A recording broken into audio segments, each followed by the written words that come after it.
So friends, लीजिए अपने दिल में बसने वाले का नाम और जानिए उनकी सच्चाई। रीडिंग वैसा वर्षा हो सकती है, इसमें आपकी भी एनर्जी आ सकती है, आपके पर्सन की भी एनर्जी आ सकती है।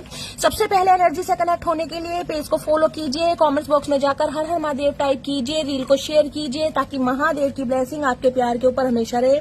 लेट्स सी आपके पर्सन आपको क्या बताना चाहते हैं। मैं शादी सिर्फ तुमसे ही करूंगा। तो ये जो भी इंसान है, इन्होंने डिसीजन बना लिया है।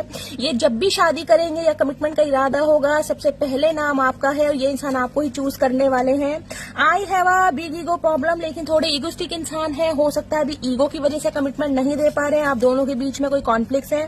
लहजे में बदजुबानी और चेहरे पर नकाब लिए फिरते हैं। जिनके खुद के बही खाते बिगड़े हैं वो मेरा हिसाब लिए फिरते हैं। गाइस, मटकी बूबू आप भी कम नहीं है। आपने इन्हें करारा जवाब दे दिया है और आपने भी इन्हें बोल दिया है कि भाई गलती तो इन्हें सुधारनी पड़ेगी, सुधरना तो इन्हें पड़ेगा। घमंड तो इस बात का है, जहां भी जो भी मुझे देखता है तारीफ के बिना नहीं रह पाता, क्योंकि आपका स्वैग वखरा